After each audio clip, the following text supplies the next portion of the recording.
When my parents took me to court, I expected them to fight over my grandfather's inheritance. I never expected them to put my PTSD on trial. For nearly an hour, their lawyer painted me as unstable, incapable, and unfit to manage my own life. Every word felt like a betrayal. Not because it came from a stranger, because it came from my own family. For a moment it looked like they might actually win. Then the judge opened a report my parents had submitted themselves. He flipped to page 4, looked up, and asked their lawyer to read it aloud. What happened next turned the entire courtroom against them. Before we continue, if this story is touching your heart, please take a moment to like and subscribe. Your support helps keep these stories alive. And before we move on, leave a comment below telling me your age and where you are watching from. I would genuinely love to know who is sharing this journey with me today. I never imagined my parents would one day use my hardest struggle against me. For most of my life they told people they were proud of me. Proud of my service. Proud of my dedication. Proud of the sacrifices I had made. After returning home, however, life wasn't easy. Some experiences stayed with me. Loud noises made me tense. Crowded places sometimes felt overwhelming. There were difficult days. But there were also good ones. Through therapy, support, and determination, I rebuilt my life piece by piece. I found steady work. Bought a home. Created a future I was proud of. Most importantly, I refused to let PTSD define who I was. Then my grandfather passed away. His death hit me hard. He had always believed in me. When others doubted me, Grandpa reminded me of my strength. A few weeks after the funeral, his will was read.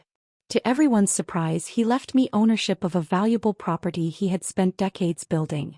I was shocked, and deeply grateful. My parents looked shocked too, but not for the same reason. At first they congratulated me. Then everything changed. Within a month I received legal papers. My own parents were challenging the inheritance. Their argument wasn't that Grandpa had changed his mind. It wasn't that the will was invalid. Instead, they claimed I wasn't capable of managing the property. Because of my PTSD. As the court date approached, I discovered something even worse.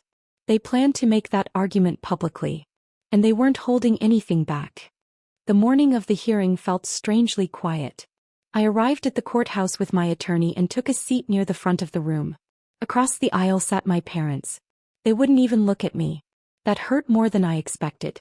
This wasn't a disagreement between strangers. These were the people who had raised me. The people who knew exactly how hard I had fought to rebuild my life. Yet they were preparing to use my most difficult chapter as evidence against me. When the hearing began, their attorney stood confidently. At first he sounded professional and sympathetic. Then the strategy became clear. He began discussing my PTSD. Not as something I had worked through. Not as a challenge I had learned to manage. But as proof that I couldn't be trusted with responsibility. He selectively referenced medical records. Mentioned difficult periods from years earlier. Described moments completely removed from their context. Listening to him felt surreal. It was as if he were describing a different person. A fragile version of me that no longer existed. Several relatives sat in the gallery. I noticed concerned expressions spreading across their faces. Some seemed convinced. Others looked uncomfortable. My parents remained silent. Neither corrected the misleading picture being painted. Neither defended me. So I refused to react. I stayed calm. Took notes. And waited. What surprised me most was my attorney. He wasn't worried. If anything, he looked unusually relaxed. Almost confident. Eventually, the judge leaned forward and reviewed several documents. Then he paused. His eyes moved across the file in front of him. Finally, he looked toward the opposing attorney. And asked a question that instantly changed the atmosphere in the courtroom. "Counselor, has the complete evaluation report been submitted into evidence?" The moment the judge mentioned the complete evaluation report, I felt my heartbeat slow. Not because I was nervous.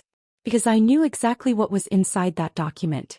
Months earlier, during the inheritance process, I had voluntarily undergone an independent psychological evaluation. I wanted everything to be transparent. The specialist spent hours reviewing my history. We discussed my service, my recovery, my work, and my daily life. Nothing was hidden. Nothing was exaggerated. When the report was finished, I read every page carefully. Apparently my parents had not. Or maybe they had only focused on the parts they thought would help their case.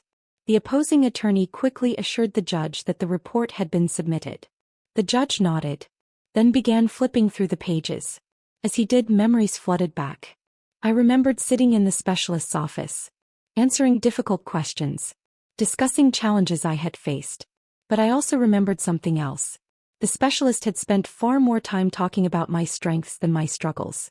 My ability to maintain steady employment, my leadership experience, my decision-making skills, my financial responsibility, my resilience. All of it was documented in detail. Yet none of those findings had been mentioned in court. Not once.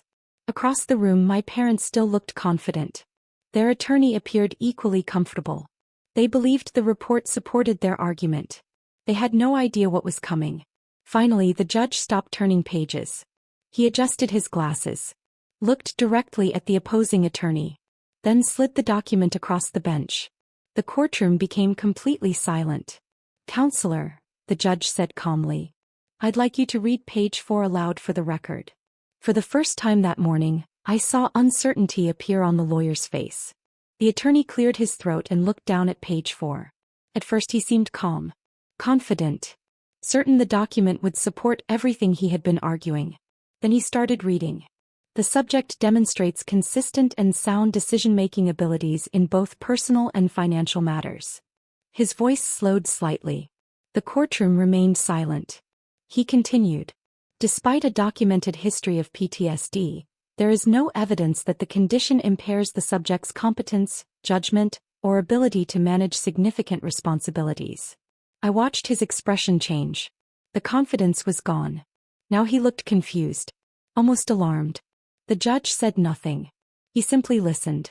The attorney swallowed and kept reading. The subject exhibits exceptional resilience, emotional stability, leadership qualities, and a demonstrated ability to perform effectively under pressure. A few people in the gallery exchanged surprised looks. Others turned toward my parents. For the first time all morning they seemed uncomfortable. The attorney reached the final paragraph. Then his face visibly paled. The evaluator strongly recommends that the subject be considered fully capable of independently managing personal, legal, financial, and business affairs. The silence that followed felt enormous. Everything the case was built on had just collapsed. My parents hadn't submitted evidence proving I was incapable. They had submitted evidence proving the exact opposite. The judge folded his hands, then turned toward their attorney. "Counselor, help me understand something." The lawyer remained silent. "Your argument is that the petitioner is incapable of managing this inheritance." The judge tapped page 4. "Yet your own evidence repeatedly confirms she is fully competent." No one had an answer. Not the attorney, not my parents, and certainly not the relatives who had believed their story. Then the judge leaned forward and announced a decision that changed everything. The judge looked around the courtroom for a moment before speaking. Then he delivered his decision. The challenge to the inheritance was denied. Completely. The property remained mine. Just as my grandfather had intended. A wave of relief washed over me. Not because of the property itself. Because the truth had finally been recognized. For months I had worried that people would see me the way my parents described me. Broken, unstable, incapable. Instead, the court had seen the complete picture. The real picture. Across the room my parents sat quietly. The confidence they carried into the hearing was gone. For the first time, they were being forced to confront the consequences of their own choices. Not because anyone attacked them. Because the facts spoke for themselves. As people began leaving the courtroom, several relatives approached me.